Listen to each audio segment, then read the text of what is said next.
Okay, thank you. So welcome back to the second part of this morning's session.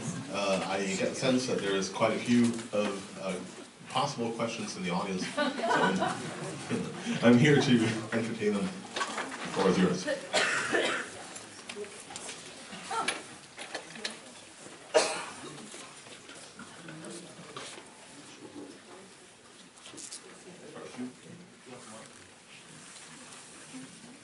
How much effect do you think the Russian influence campaigns had on Brexit and some of the other populist party rises?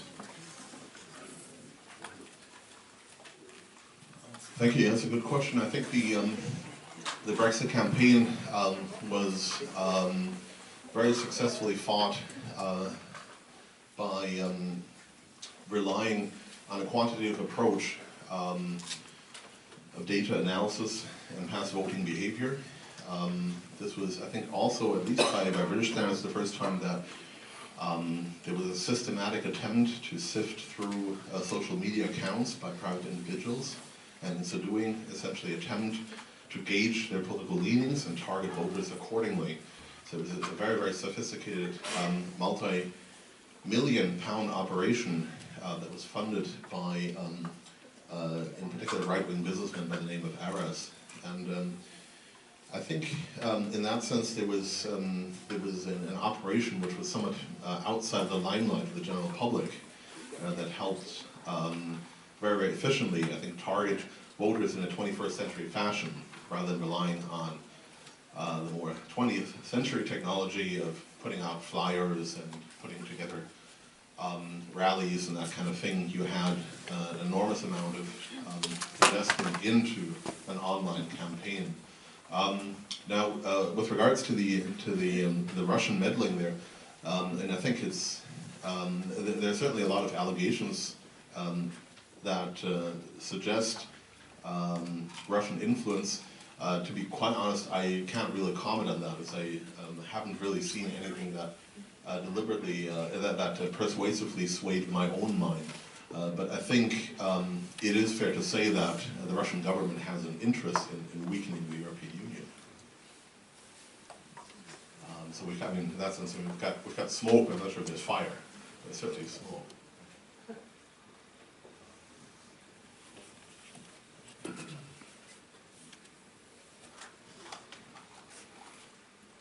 To follow up on that, during your talk you concentrated virtually entirely on domestic issues as related to populism in Europe.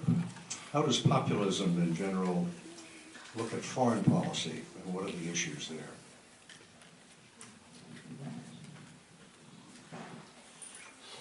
Thank you. Yeah, that's an excellent question.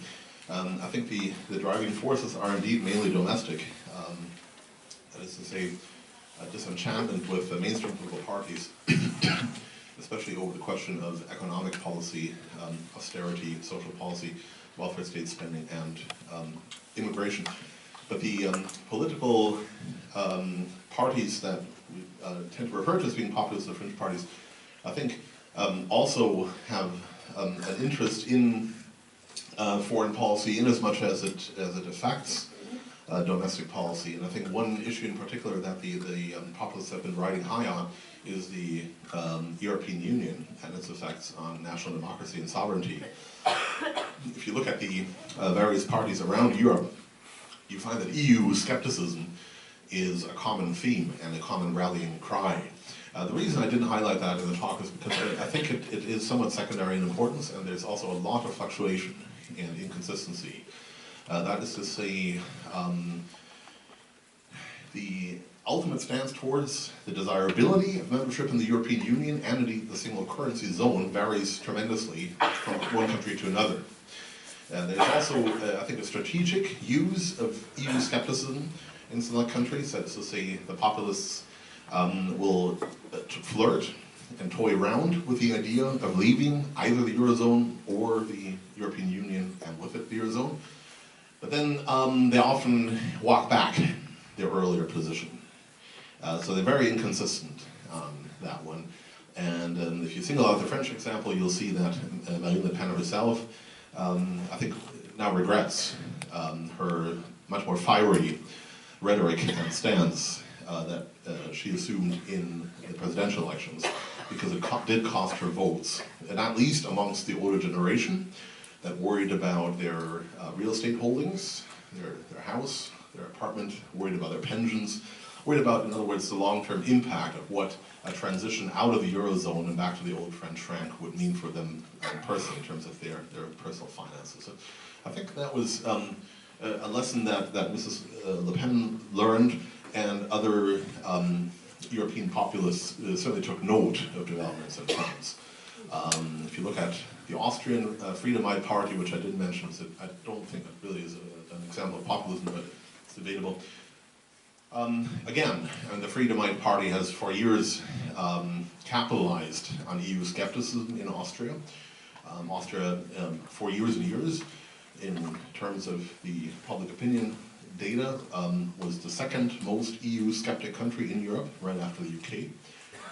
But when push came to shove, in the elections and in the electoral campaigns, the Friedemite Party piped right down with regards to taking Austria out of the EU, or indeed out of the Eurozone.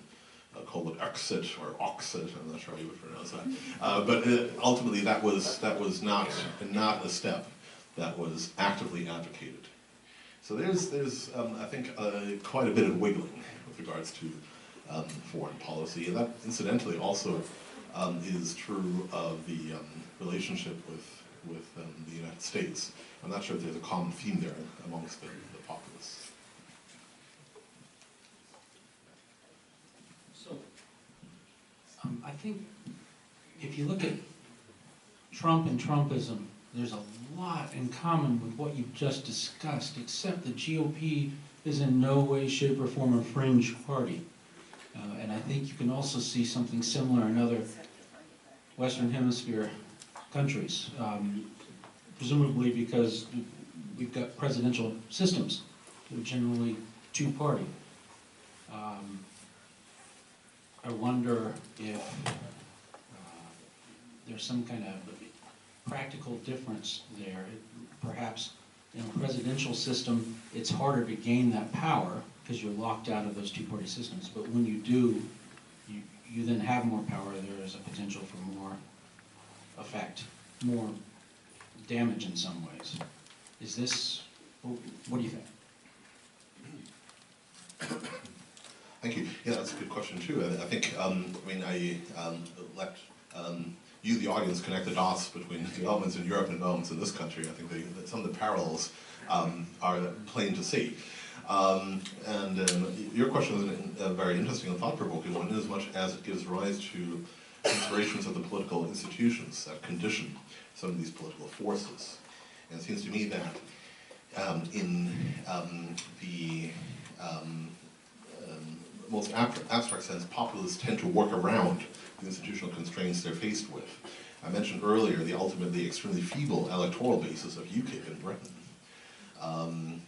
They never did particularly well. The outspoken and very loquacious leader of UKIP, Nigel Farage, who sometimes pops up in electoral campaigns on this side of the pond, apparently, nowadays, is a guy who ran for Parliament on 6 occasions and failed 6 times. But UKIP was still able, I think, to work around that and ultimately shape the political debate around Brexit quite significantly. And if you think of what happened in 2016 in this country, and I think it's no exaggeration to say that Donald Trump hijacked the Republican Party. If you talk to either leaders of the party or grassroots members, there's a lot of discontent about him, his personality, his way of doing politics, some of the content of his policies as well. So he was, I think, again, I used the term defying the laws of gravity earlier.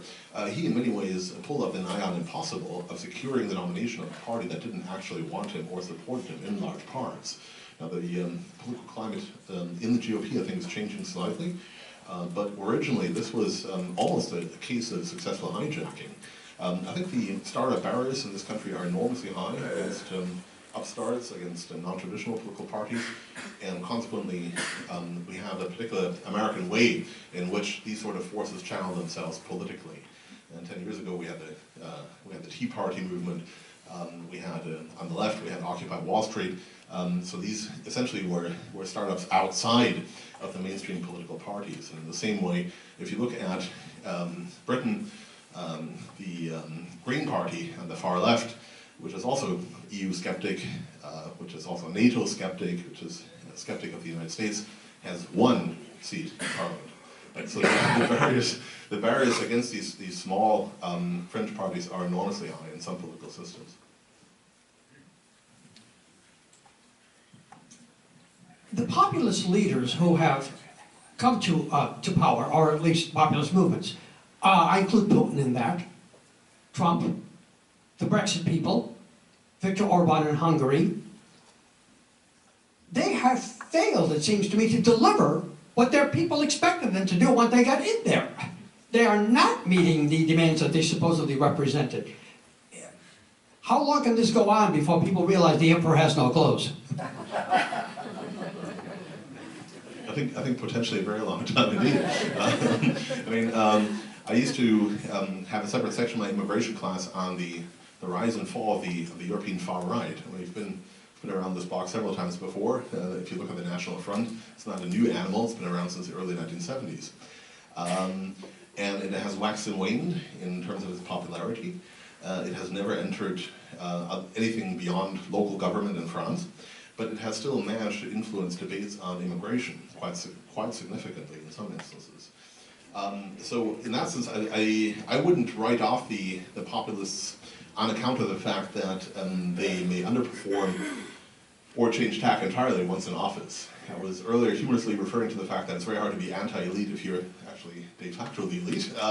It's a little schizophrenic to rally against the faraway and aloof elite politicians if, in actual fact, you're part of that class. In that sense, I would simply say these people are very, very astute political players with a lot of acumen. They can change their political demands if need be. I was referring earlier to Alexis Tsipras, who ran, let's not forget, on the platform of standing up to the European Union. Once in office, he changed his position by 180 degrees. So in that sense, I think these people are very, very politically skilled operators. Orban, again, is an example for that. He was started life as a political liberal. He was originally a guy who was liberal in the classic European sense of the term. He was not someone with a lot of sympathies for the far right, or indeed someone who we originally would label as populist. Yet he, I think, took away a lesson from his first defeat, and that was that you have to disable your political opponents as much as possible. And he very, very successfully, I think, treads the thin line between, on the one hand, appealing to disappointments over the long-term ramifications of EU membership for Hungary, and on the other hand, of course, being very, very well aware of the fact that Hungary does very well out of its membership through the various channels of subsidies that are flowing into the country. So he's not going to take the country out of the EU. And he, as I suggested in my talk, I think also very skillfully is essentially taking some of the accusations that are leveled against him and throws them back into the faces of the EU officials. So I wouldn't write these people off. You're right in saying they sometimes, in some cases, quite craftily under-deliver, or they find out they cannot deliver what they promise. But they tend to be very, very cunning political animals. Hi. So earlier in the talk, you kind of put aside some economic reasons why populism could rise up, because there's a lot of counterexamples to that in Germany and Sweden. It seems to me that you could level the same criticism against immigration as the main cause. I think about a country like Hungary or Poland that was, well, Hungary that was just talked about, and there really hasn't been much immigration or refugees going to those countries I know in Hungary, there's only been immigration going through it to get to the richer parts of Europe, and now the border is basically sealed. There's no point in even approaching the border. So, just wondering what you think about it. Okay. Yep. The reason I said that is because if you look at proximity by voters to immigrants, you find that there is a correlation there. That is to say, that voters that drift to the far right and vote for fringe parties are voters that are in many instances directly affected by immigrants. Now the Central European example that you cited is in a way a challenging one inasmuch as you have a lot of anti-immigrant sentiment in a country such as Hungary, notwithstanding the fact that the levels of immigration are indeed relatively low. But I would simply point to the fact that in a much more mobile Europe, where many of these Central Europeans spend years and years living in Western Europe as immigrants themselves, have relatives that are expatriates and work in Western Europe, have in that sense a lot of exposure to communities in Western Europe that have accommodated a lot of immigrants. I think feedback effect of that is largely negative. If you look at opinion polls in Hungary or Poland, there is a very high degree of skepticism towards immigration, notwithstanding the fact that, as you correctly pointed out, that Hungary itself doesn't actually have that many immigrants. So the effect there, I think, is one of folks being either themselves or by word of mouth in a position of comparing the state of their countries with countries in Western Europe that have accommodated much higher levels of immigrants, and consequently the topic works for the populists even in the absence of immigrants. I was discussing with someone in the break the case of the Czech Republic, which I alluded to earlier, and it's a similar story. And immigration was used by Babiš in the electoral campaign, notwithstanding the fact that, of course, immigration is of relatively modest proportions in the Czech Republic. So you can have anti-immigration electoral campaigns in countries that have not actually accommodated a lot of immigrants. That is possible, and I think it's possible because of the juxtaposition that many voters make between their own national setting and the setting of a country like Germany or France or Britain, where you see much higher numbers of immigrants, but you also see the problems that causes.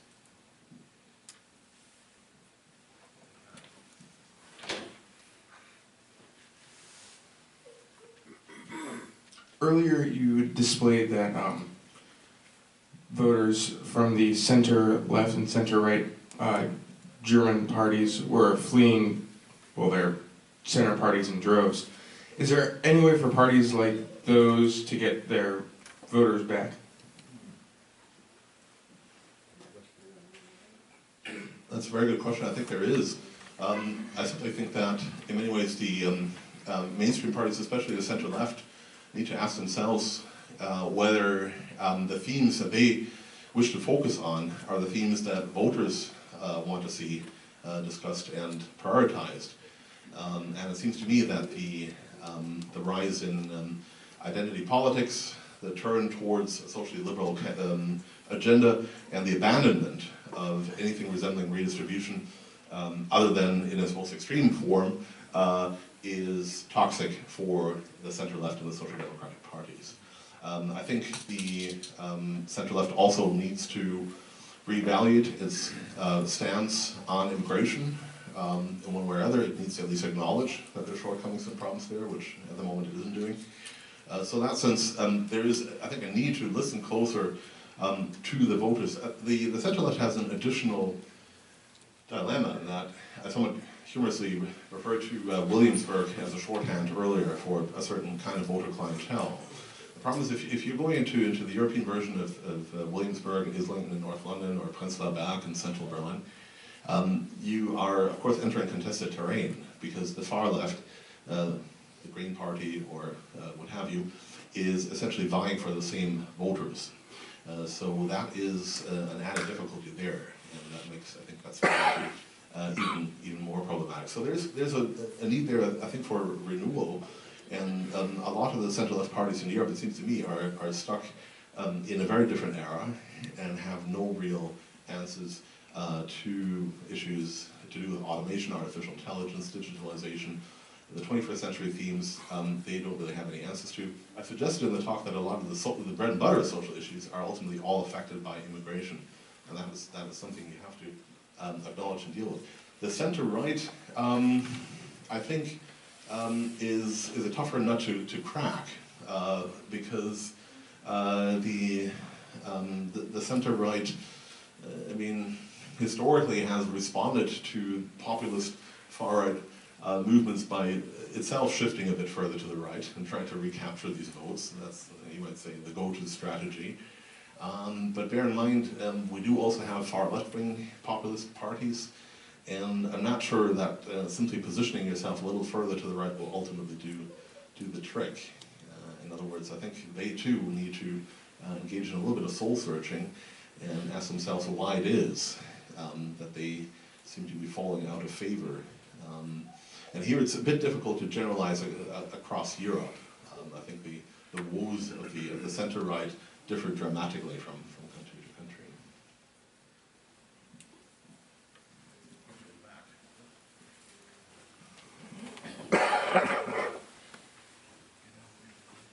Thank you. Populism is not a new thing. It's been with us for since the beginning of time. And every time it comes up, it's always because of an economic, political, or even social malaise. This time it happens to be immigration. But then when we look beyond the first generation, you find out that eventually immigration is a net profit for whatever country they belong to. The Italians were scorned when they first came here, the Irish, and I can go on down the pipeline. But then the second generation usually would do better than the first generation. They thought better than the second, and on and on and on. And I'm sure policymakers, and especially the politicians, they know this. So how come we have not taken that into consideration when we make immigration policies? Your take on that? Thank you. Thank you. I think immigration is certainly one of the driving causal factors behind populism. Although I do want to emphasize there are other factors, and I think the rise of the left-wing populists, for example, really is more of an economic nature. That is to say, there's anti-austerity protests which have given rise to groups like Podemos in Spain or Syriza in Greece. I think the immigration policies of any given country typically are influenced by two variables, and the one is numbers, and the other one is countries of origin. And if you, as Merkel did, essentially abandon any control over numbers and any control over countries of origin, you end up with a fairly chaotic result. If you look at the American experience, it was historically a matter of very carefully selecting countries of origin, albeit perhaps not being very explicit about that, but that was the philosophy of managing migration in this country. And again, the numbers are very high today by historical standards, but the numbers were always at least regarded as an important variable. I think the loss of control, the deliberate loss of control in some of the European countries I discussed is what is upsetting voters and driving them into the arms of the far right. And one last observation, you mentioned the ultimately beneficial effects of immigration in this country, but I think in Europe the experience is a lot more mixed. You have a second and third generation that is not doing very well in school, not doing very well in the labor market, overrepresented on welfare, overrepresented in prison, overrepresented amongst crime. You have people who are themselves not identifying as Europeans, living separate lives in sealed off, closed communities that have almost no interaction with mainstream society anymore. if you enter into that equation the role of the rise in political Islam, I think you get a very toxic stew. And that is what is I think, again, one of the factors that is strengthening the far right. If you think back to the slide I had up there with the numbers from Britain, I used the term sea change to describe that change in public policy. It's behind the backdrop of a country that had much, much lower numbers, in some cases even negative levels of immigration, historically, and that did a reasonably good job in integrating the first generation. But again, if you, as a matter of principle and essentially for ideological reasons, open the floodgates and give up control over numbers in countries of origin, I think that sometimes leads to fairly precarious situations on the ground. If you look at the Brexit debate there, this was not a debate about race, it was a debate about immigration. And a lot of the concerns had to do with Eastern Europeans. Again, the British government opened up the British labour market without any kind of condition to immigrants from Central and Eastern Europe in 2004. They told the general public, we're going to get 14,000 Poles, Czechs, and Slovaks. They got 1.4 million. That's the result of essentially not regulating immigration at all. And I think it's easy to point fingers at people who express concerns over public housing, over waiting lists for hospitals, or the situation in their schools. But it is, I think, a matter of either regulating the flow of immigration in a responsible fashion, or at the very least then taking adequate provisions with regards to funding for the communities where you want to house these immigrants. And the British government didn't either.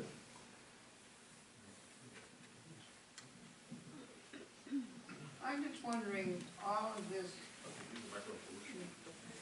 this festering of more than unkindness, more to strife, is this going to make for crime that grows? Is it going to make for so much unhappiness that it's more than bombs and markets? I mean, I think we're involved in a real safety issue, and I don't blame it all on immigration, because I think one side affects the other.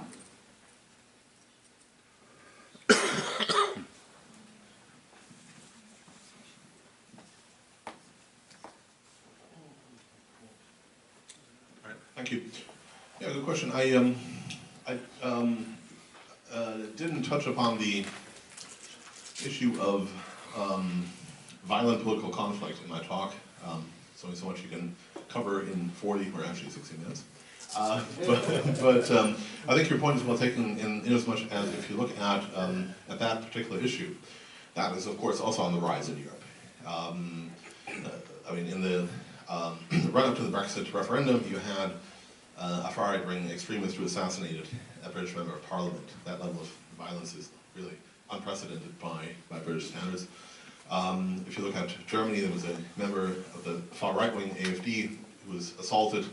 The assailants clearly intended to kill him. They didn't manage, but they tried. In other words, the far left carried out a violent attack against a member of the AfD. If you look at the far-right-wing Golden Dawn movement in Greece, it has been involved in what can only be described as street brawls and politically motivated violence, including murders. So there is, in that sense, a level of aggression which is somewhat unsettling, that is promulgated and supported by members of the far right and the far left.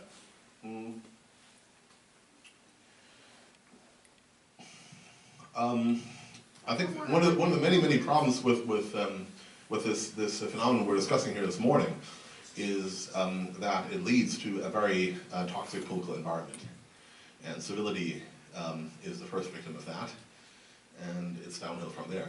So that is certainly troubling. There's absolutely no doubt. I sometimes have the impression, if I look at the media coverage, there is a tendency to exaggerate a little bit. We're not in the 1930s. History doesn't repeat itself. History doesn't rhyme.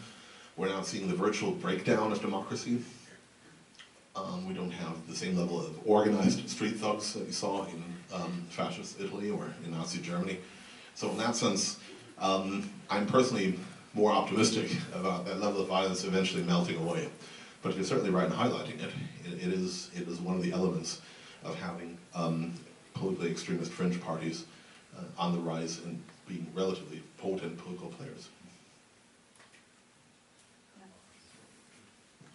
Why do populists, once they get into office, and I'm thinking Chavez and Orban, the Polish leadership, and even Trump, tend to be illiberal, sometimes bordering on anti-democratic?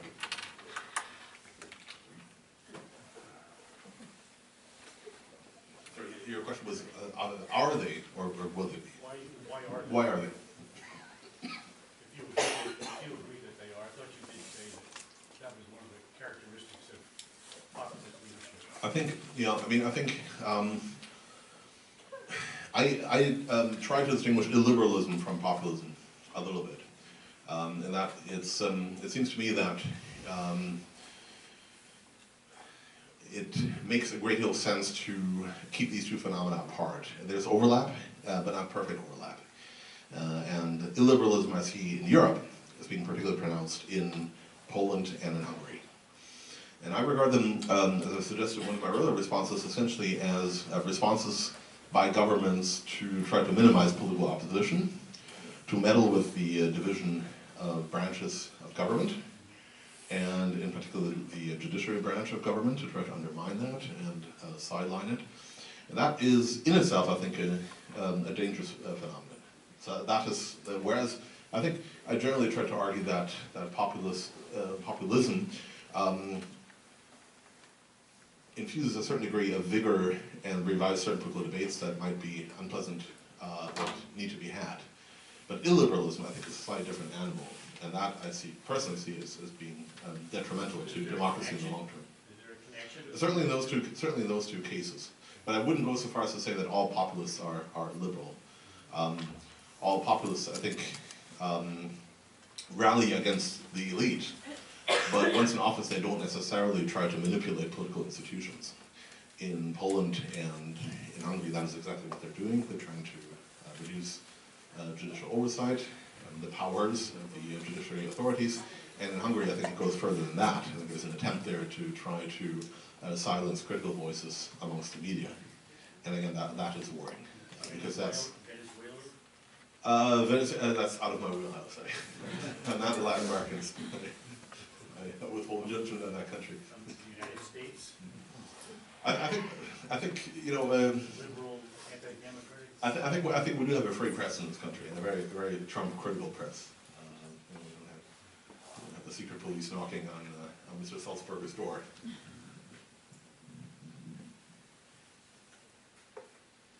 I think the real elephant in the room that no one can seem to handle is the maldistribution of wealth, which is increasing in the, let us call them capitalist countries, not just the United States, but elsewhere. But any attempt to deal with this runs into the power of money over politics. There was an article in this morning's paper that an attempt to cap local Virginia interest rates at something like 36%, which sounds usurious to me, was defeated, and probably because of the huge influx of money that came in from lobbying groups, from lending institutions who don't want it. I think this is only a small example of what I think is generalized here. But you cited the maldistribution of wealth as one of the causes of the rise of populism, and I don't hear anyone really addressing that because I don't think they can. I think the search is on for a new paradigm. I don't think digging out Karl Marx is the answer, but the center left certainly needs to reconnect with the newly disenfranchised. I used the Frenchism precariat earlier to denote essentially the rise of a category of individuals who are arguably, in terms of the standard of living, below that of the working class in Europe.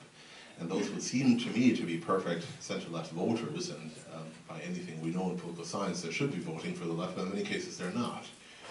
They feel left behind. They are objectively losers of call it globalization, call it the transformation of Europe's capitalism, but they tend to swerve more towards the right. And I think part of the answer for that apparent paradox is that if you look at some of these fringe parties we're talking about this morning, they have stolen the clothes of the far left. Not only do they score well in France, in regions where the Communist Party used to reign supreme, but they also in many ways have similar demands. They're very critical of liberal capitalism. They want a kind of new form of mercantilism. They want to see the French economy protected. They are, as I suggested earlier, toying or flirting with the idea of taking France out of the euro, although Mrs. Le Pen has since walked that back. They're talking about a higher minimum wage. They're talking about more social protection measures. So in many ways, the far right occasionally takes up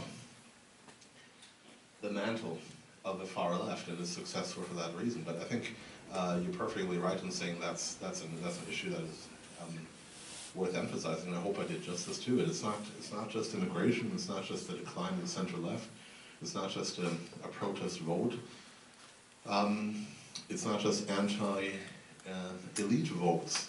If you look at Beppe Grillo, the leader of the somewhat colorful Italian five-star movement, his original symbol was V.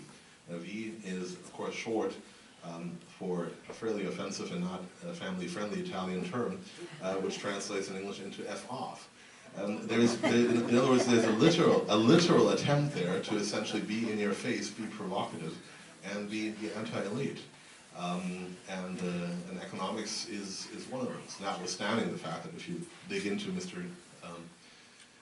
Grillo's personal finances, you find he's a multimillionaire.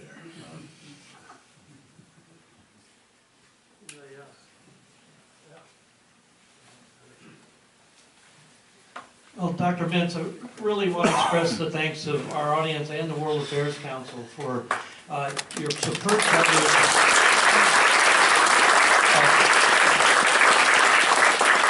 of your coverage of all the issues impacting the rise of populism, and I think it remains to be seen how the trends will continue and what the impact's going to be on the global world order as we go forward. And I think we haven't closed the book on this particular topic by a long means. So if you would, please accept from our council, let's see if I can get it here, a small gift of our appreciation. First of all, it's a Jefferson Cup, which our traditional gift, which expresses our appreciation for what you've done for us, as well as a symbol of our friendship and respect. And along with that, a small check to help defray the costs of what you've gone through today. So I really appreciate the effort, and thank you so much. For the council and for those of us here, this is the third event. Next week, we're going to be talking about the Middle East, regional disorder, and that's an understatement there. So this will continue. As you see, these events are really impacting our world today. And Dr. Sean Burns from the College of William and Mary will be here to cover that with us on next week. And we'll be back in the original auditorium we were for the last couple of weeks for next week, but I appreciate you coming here for this one. This was a fine facility as well. Really want to thank Norfolk Academy for the use of their facility, as well as all of our sponsors, including the Norfolk Arts and Humanities Commission, which helps us put these on, especially offer them free for our students and our educators in this area. So with that, I want you to have a great week. We'll see you back here next week. Please check our website. We have some news and some sign-ups for our programs coming up very shortly. Thank you. Have a good week.